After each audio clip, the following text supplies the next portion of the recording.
Before the holiday break, my colleagues swarmed around me, pleading persistently. I heard you got a new car. Can you take us to the West Coast for vacation? You're the steadiest driver. We trust you. We definitely won't let you lose out on gas money. Soft-hearted as I was, I gave in and drove all 9 people in our team on a 1,000-mile road trip for free. The entire journey was over 1,000 miles. I drove non-stop, alone, until my hands were trembling from exhaustion. Everyone in the car just ate, drank, and had fun. No one ever offered to take over. On the day of the carnival, a few drunk men rushed over from the roadside, wrenched open my car door, and dumped 2 huge buckets of water directly into the driver's seat. Water flooded into the control panel. The car started billowing white smoke. Trapped inside, I screamed for help. Don't leave. Pull me out. But my colleagues who'd been thanking me profusely just moments before all fled without a shred of mercy. I spent over 40 days in the ICU. My parents sold our house to save me and destroyed their health in the process. Yet this group of people never came to visit. Instead, they viciously slandered me in the company group chat. Savannah even sent a voice message.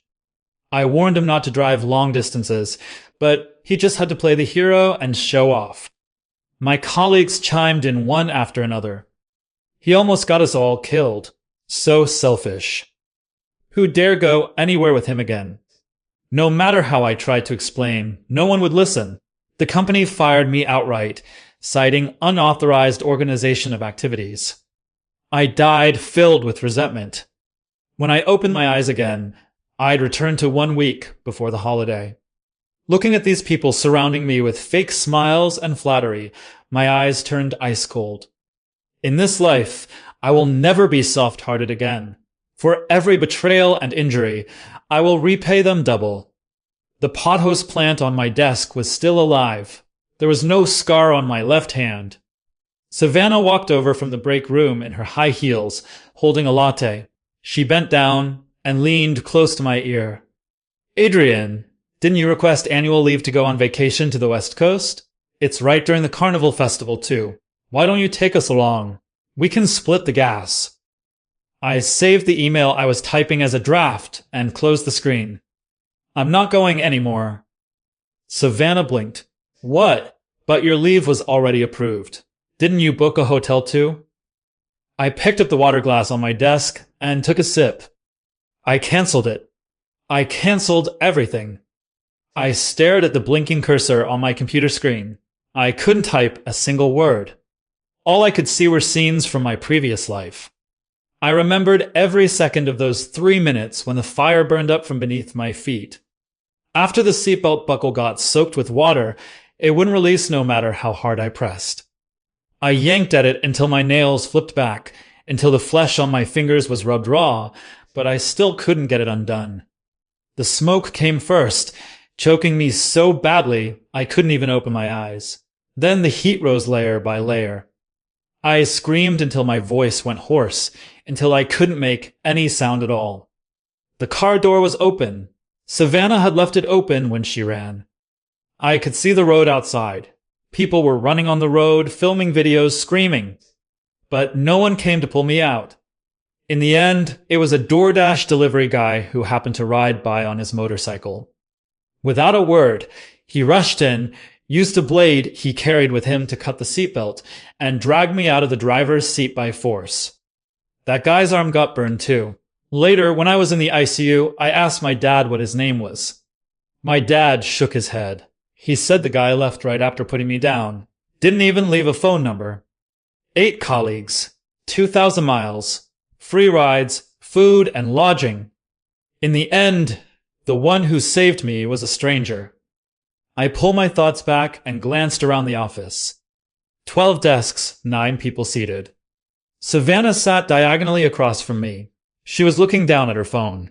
After I rejected her just now, she went back to her seat without another word, but I knew what she was thinking. It was the same in my previous life. After being rejected the first time, she stayed quiet for about half an hour, then started round 2. Sure enough, she put down her phone, turned to look at me, and changed her expression. Adrian, are you under too much work pressure lately? I think you really need to get out and relax. Look at those dark circles under your eyes. Yeah, I'm a bit tired, I said. Then you should definitely go out and have fun. Savannah stood up and walked to my cubicle, resting one hand on the back of my chair. The West Coast is great. The carnival is so lively. You'd be so bored going alone. If we all go together, we can take turns driving so you can rest too. Take turns driving. In my previous life, she'd said the same thing. 2,000 miles, 8 people, and I was the only one who ever touched the steering wheel throughout the entire trip. 8 people, 8 excuses, each more ridiculous than the last. I'm really not going, I said. I withdrew my leave request too. I'll just stay home this weekend. Savannah's hand slid off my chair back. Her mouth fell open. You withdrew your leave too? Yeah. But that was your annual leave. If you don't use it, isn't that a waste? I'll save it for later. Savannah looked at me for a few seconds, then smiled. All right then, rest well. She turned and went back to her seat. I knew this was just the beginning.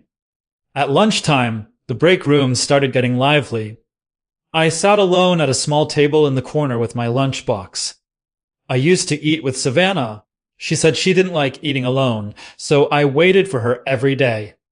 Now that I think about it, in 3 years, when did she ever wait for me? Voices drifted over from the microwave area, intermittent, but clear enough for me to hear every word. What are you guys doing this weekend? It was Maya, the youngest in our team, who just graduated and joined last year. I want to go to the West Coast for vacation. It's right during the carnival, but plane tickets are so expensive, over $3,000 round trip. Didn't you say Adrian was driving there? Just ride with him, Marcus chimed in. Maya lowered her voice, though not by much. He said he's not going anymore. He even withdrew his leave. Huh? Why'd he suddenly cancel? No idea. Savannah asked him, but he didn't say why. Then what do we do? Plane tickets are too expensive, and the train takes forever. Driving would be the most economical, but he's the only one in our team with a car. And it's a brand new car too. If we split the gas money, we could save a lot over 2,000 miles. At this point, several people glanced in my direction simultaneously. I pretended not to notice and kept eating. The lunchbox contained fried chicken pieces and baked mac and cheese my mom made last night. The chicken was crispy, but I couldn't taste anything as I chewed. In my previous life at this time, I was excitedly sending everyone the trip itinerary, wishing I could plan every day's route and every meal's restaurant. I'd even bought sunscreen and waterproof bags for everyone in advance. 0.8 sets. Cost me nearly $1,000. Savannah had said, Adrian, you're so thoughtful. Whoever marries you will be so lucky. Followed by a string of laughing and heart emojis. Thoughtful. Thoughtful enough to nearly burn to death in a fire. After finishing lunch, I washed my lunchbox and put it back in my bag. As I passed Savannah's cubicle, she was talking to Maya. When they saw me coming, both fell silent at the same time. The air went quiet for about 2 seconds. Savannah spoke first. Adrian, finished eating? What was in your lunch today? Fried chicken. Smells so good. Next time have your mom make me some too. In my previous life, she'd said the same thing. My mom really did make it for her. For 3 years. Every time Savannah came to my house, my mom treated her like half a daughter, making a whole table of food and insisting she take home 2 containers when she left. Savannah said she'd had no mother growing up. My mom felt sorry for her. Later, when I was lying in the ICU, Savannah posted in the employee group chat saying I'd insisted on driving my new car to take her to the carnival and nearly got her killed. When my mom saw that message, she was at the ICU entrance signing a critical condition notice. Maybe some other time, I replied flatly and walked back to my cubicle. Behind me, Maya said something quietly. I didn't turn around. At 2:30 p.m., Our manager held a brief meeting.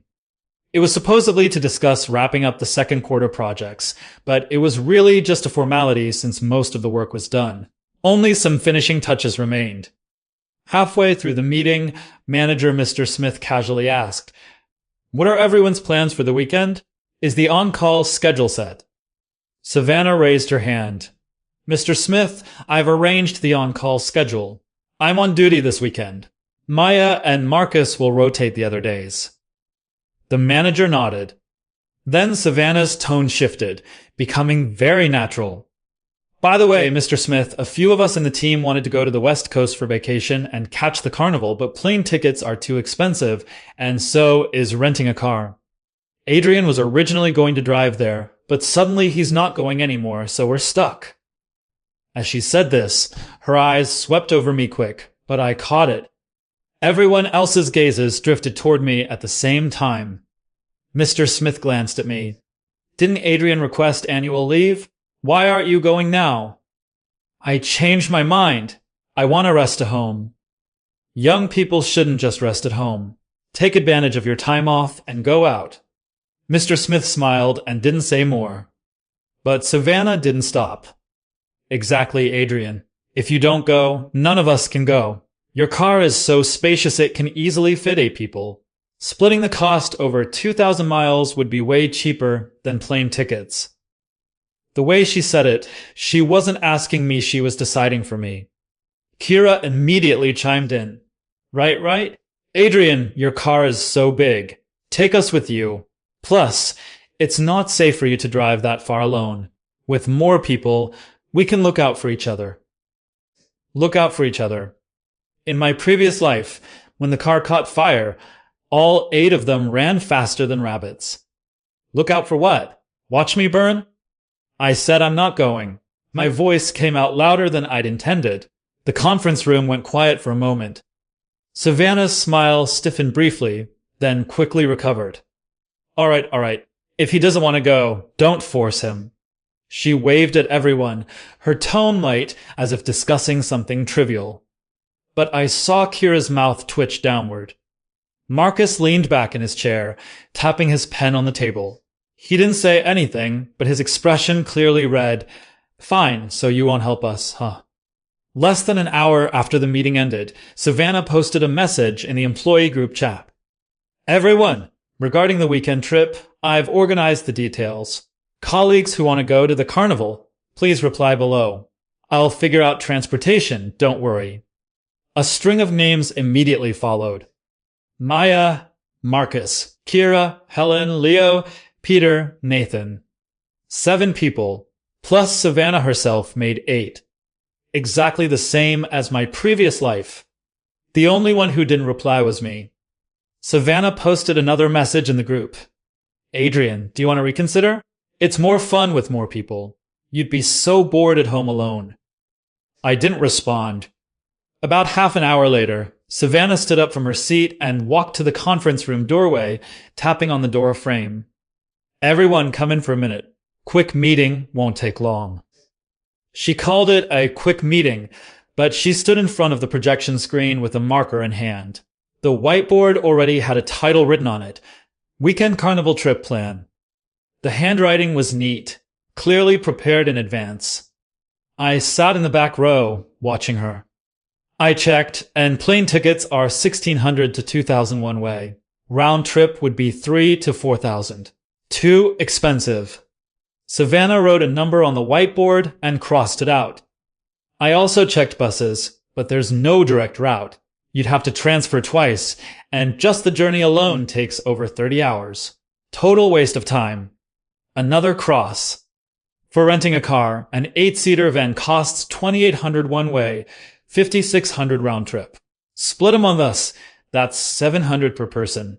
Cheaper than flights, but still not cheap. She paused, tapping her marker on the board twice. The most economical option, actually, is a self-drive. Gas plus tolls for 2,000 miles would be about $1,000. Split 8 ways, that's only a bit over $100 per person. At this point, her gaze moved from the whiteboard and naturally settled on me. Not just her, everyone was looking at me. I was the only one in the team with a car. Everyone knew that.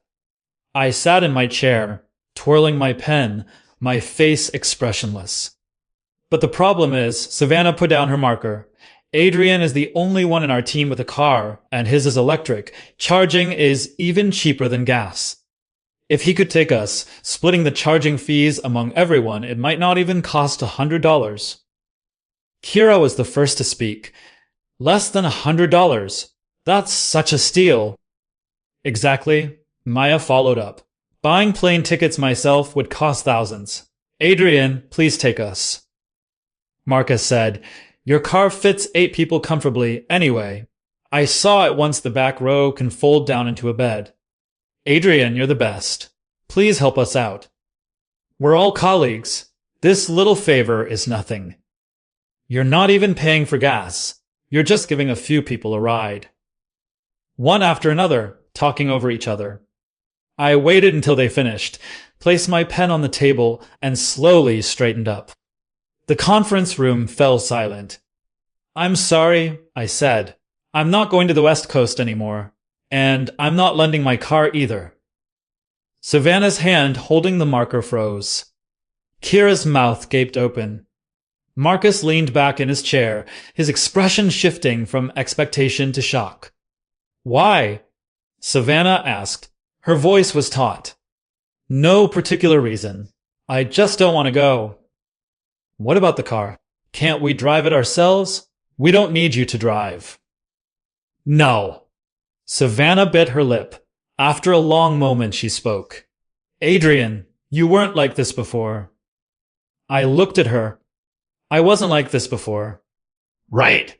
Before, I would have smiled and agreed, then driven 2,000 miles alone, booked hotels alone, made all the plans alone, and taken all the blame alone. People change. After saying that, I picked up my phone and walked out of the conference room. I'd barely sat down at my desk when my phone vibrated. It was the department group chat. Savannah had posted a message at ING my name. Adrian, I don't know what you're upset about, but everyone has been preparing for this trip plan for a long time. You're the only one with a car, but you're unwilling to help everyone. I respect your decision, but I want everyone to know it's not that I didn't try. Silence for about 10 seconds. Then Marcus posted an emoji, a thumbs down. Kira followed with a sighing emoji. Maya didn't post an emoji, but she liked Savannah's message. I stared at that message for 5 seconds. In front of the whole team, Savannah had pinned me in the position of being unreasonable. In my previous life, she'd done this after I got burned. In this life, she'd done it early. But in my previous life, I hadn't taken screenshots. This time I did. I was about to lock my screen when Savannah sent another message. Not in the group this time, a private message. Adrian, I don't want our relationship to sour, but think carefully. I'm the one who arranges the on-call schedule. Next month's project assignments go through me too. Do you really want to oppose the entire team? I looked at that line of text, my finger hovering above the screen. This wasn't a request anymore. This was a threat.